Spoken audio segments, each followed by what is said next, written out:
I am 93 years old. As I speak these words, my voice no longer carries the strength it once did, but it carries a truth that youth never has. My hands tremble, my eyes have grown weak, and my body has finally surrendered to time. I have outlived my wife. I have outlived my friends. I have outlived my enemies.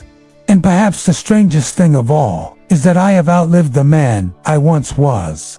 I now stand at the edge of life, at a place where looking down makes everything painfully clear. Down there is the truth that no one wants to see while they are still standing comfortably above. Up there, people are laughing, staying busy, running endlessly, and believing themselves to be very important.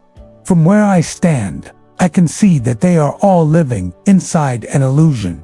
And before I fall, I want to turn around and tell them what I see. Most of you are living on a lie. You believe you have time, plenty of time, so much time that if not today, then tomorrow. If not this year, then next year. If not now, then after retirement. You spend your days as if they are cheap, as if you have an unlimited supply of time stored safely in a bank. I am here to tell you that you are bankrupt. We are all bankrupt, because time is the one thing that never comes back. You know that you are going to die, but you do not feel it. The knowledge lives in your mind, not in your heart. If you truly felt how close death really is, you would not be living the way you are. You would not stay so late at the office. You would not carry so much hatred in your heart. You would not be so cruel to your body. You would not postpone your health for some imaginary future. I once knew a man named Jack. This was in 1968. Jack was my closest friend.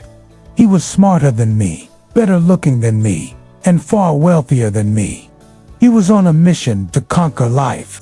One night, we were celebrating a big deal. He was smoking a cigar, leaning back in a leather chair, smiling as he said to me, "Just 5 more years.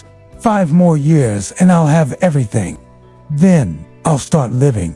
Jack had a plan, a complete roadmap. First money, then life. First work, then health. First pleasing others, then himself. 3 days later, Jack walked out of his office, grabbed his chest, and collapsed on the sidewalk. He did not even have time to realize he was falling. A massive heart attack. He was 42 years old. He never saw Italy. He never learned to paint. He never began to live. I stood at his funeral, thinking that the tragedy was not that Jack died. We all died. The real tragedy was that Jack spent his entire life waiting to live. He had turned his life into a waiting room, expecting a better future to arrive, a future that never came. A week later, I went to his office to clear out his desk. His calendar was booked for the next 6 months. His emails were marked urgent. The world had not stopped. His company replaced him in 2 weeks. A year later, his clients could no longer remember his name. And today, when I look at you, I see Jack. You are telling yourself the same lies. I'll be happy when I get the promotion. I'll travel when the kids are older. I'll forgive when they apologize. As a 93-year-old man, let me tell you this. There is no later. There is only now. If you are selling your today for an uncertain tomorrow, you are making the worst gamble in history. You are betting your health, your sleep, your nerves, your heart. I have done this. I postponed my health for later. I believed my body could always be fixed afterward. But the body is not a bank account. In my youth, I worked relentlessly, 60 hours a week. I thought it was sacrifice, but in reality, it was a transaction. I sold hours of my health. I sold my sleep. I placed constant pressure on my heart. And the body remembers everything. The more you ignore it, the harsher the response will be. Today, I live in a small room. A bed, a chair, and a picture of my wife. Once, I owned a large house, expensive cars, a garage full of things. Today, with complete certainty, I can say this: it is all garbage. future garbage. I have attended many funerals. I have never once seen a U-Haul trailer following a hearse. When you die, your children will pay a stranger to come into your home and throw away 90% of the things you cherished. The remaining 10% will be sold at a yard sale. That is the final outcome of your material success. So why are you sacrificing your health, your relationships, and your life for it? Once, I won the Businessman of the Year award. A grand ceremony. Applause, bright lights. I believed I had won the game. That night, I returned home holding the trophy. The house was dark. My wife was asleep. My children were asleep. I sat alone at the kitchen table, staring at that piece of glass. The applause had ended, and for the first time, I realized whom I had neglected. I missed my son's games. I missed birthdays. I spent anniversary nights in offices, and today, those moments do not return. That award is probably sitting in some box somewhere. But the sadness I once saw in my wife's eyes, that stays with me. I learned something very late in life, and I wish I could teach it to you today so you wouldn't have to wait as long as I did. We are all prisoners of one thing in our lives, and that thing is ego. Ego keeps us silent. It holds us back. It scares us.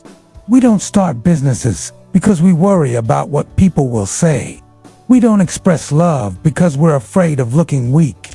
We don't apologize because our pride won't allow it. I lost the best opportunities of my life simply because I was afraid of what people would think of me.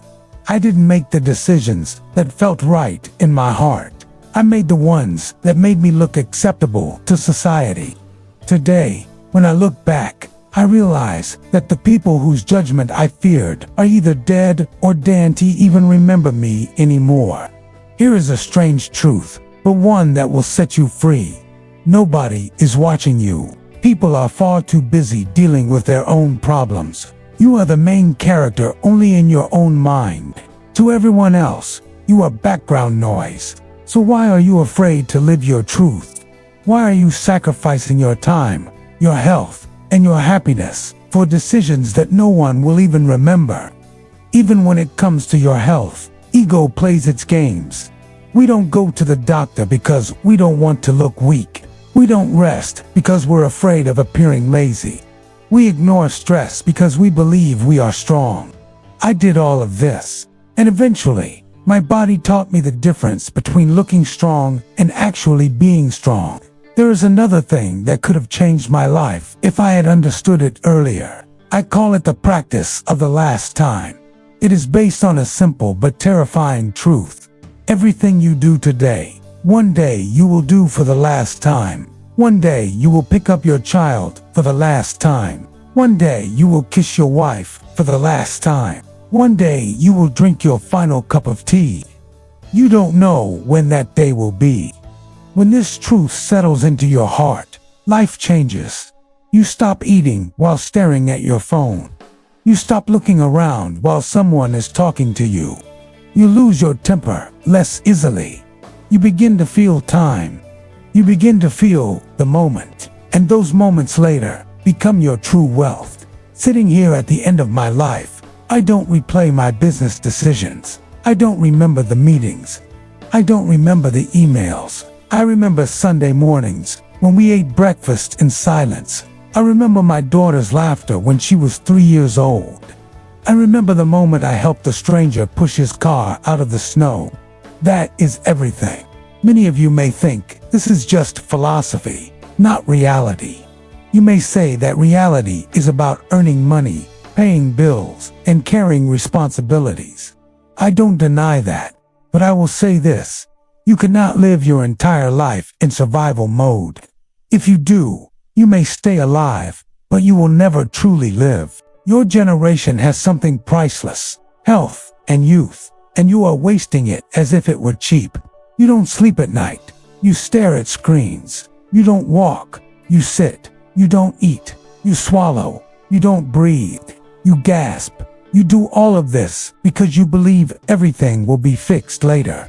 I can tell you with certainty, later, The body is not so forgiving. The heart remembers pressure.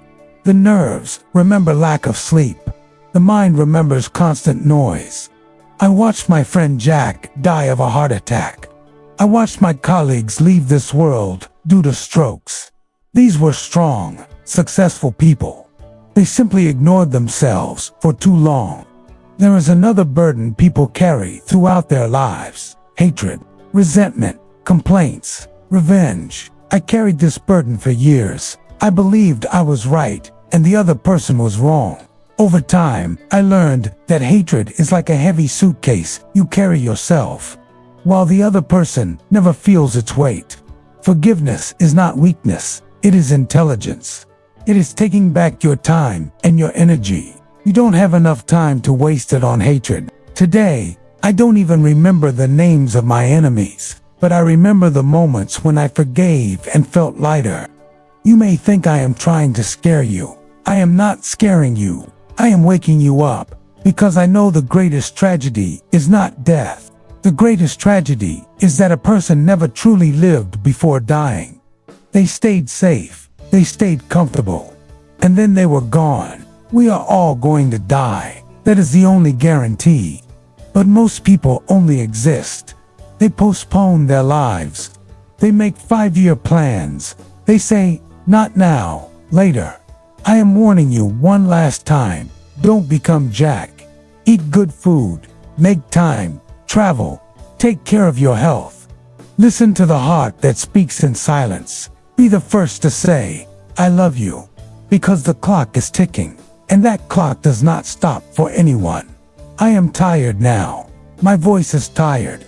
My words are tired. If you have listened this far, perhaps you are still alive, truly alive. Now go and start living. If these words reached you even a little, if even one sentence made you pause and think, then understand this. This video was meant for you. Don't keep it to yourself. Share it with someone who is running day and night but has forgotten how to live. Someone who wants to change, who wants to improve, but doesn't yet know the way. And if you want to hear more stories like this, about life, health, time, purpose, and the truths most people are afraid to say out loud, then subscribe to the channel. Like this video so this message can reach more people. And in the comments, tell us which part of this story touched you the most. As for me, my introduction is simple. I am just a voice here to remind you that time is limited, but it is not over yet. And if you have a story of your own, an experience, a truth you have lived through, write it in the comments. The next story might be yours, and it might change someone else's life.